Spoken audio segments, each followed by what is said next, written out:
ولا الكابتن علاء ادي البطولات بتاعتنا كلها اهي. ادي البطولات اهي. الكابتن علاء المدرب الدولي اهو. ادي البطولات بتاعتنا. الوقت اللي كان جاي لك من الصين عند عراقي زمان. يا ده انت فاكر. وانا اقدر انسى. طبعا ده كانت كمستر شيمبينج. ده من الصين. شيمبينج.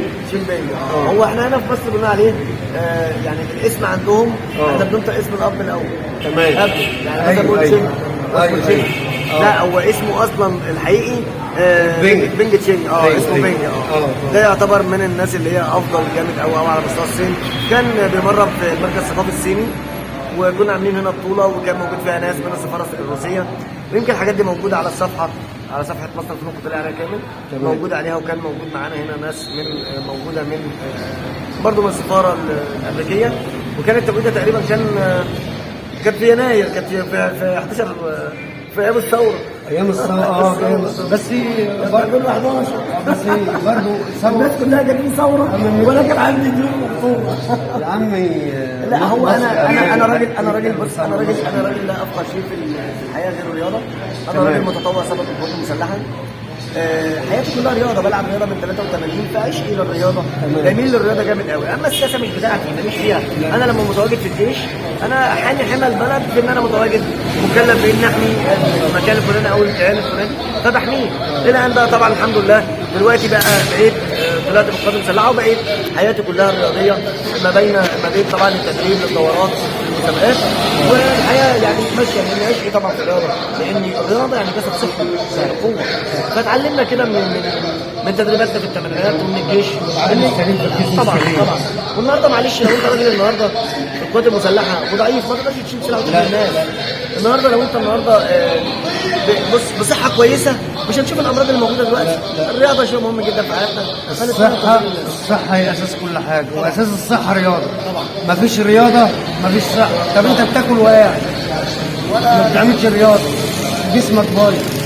وبعدين هي اساسك قوات مسلحه، دي اللي جمد قلبك وجرأك وشجعك ان انت تبقى مدرب كونغ فو وتطلع اجيال.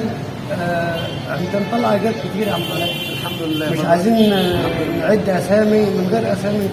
انت الحمد لله، ونحمد رب العباد على اني انا واخد الرياضه حتى ليه او تمزيكا والناس. الرياضه كانت جسد صحي. لما يقع واحد مثلا متواجد يعني، او واحد زي الدكتور محمد عبد العزيز لما في يوم من الايام كان متواجد معايا، فانا بقى بتشرف بيه. وحتى بالرموز للعيبه اللي موجوده. بالظبط. انت بتقول ان فلان ده كان بيلعب وصوره على المنارات، كانت بتدي حافز جامد قوي. الرياضه يعني دفاعنا بيها امي. رياضه يعني اكون شاطر في الدراسه. رياضه يعني اكون راجل عند 50 اتجوز، مش عندي 20 سنه اسلم اليوم اروح اطلق. خد بالك. الشباب بتاع اليوم دول شباب على الله. يعني انت بص تلاقي اندومي وحاجات جديده كده. الراجل ما خالص معانا في الرياضه. الرياضه دي يعني راجل قوي، راجل يقدر يحمي ابوه وامه. جسد كويس. يتجوز على الفيسبوك ويطلع على التيك توك. عوض عليك يا رب. عوض عليك. نشكر الكابتن علاء ونشكر الكابتن رامي.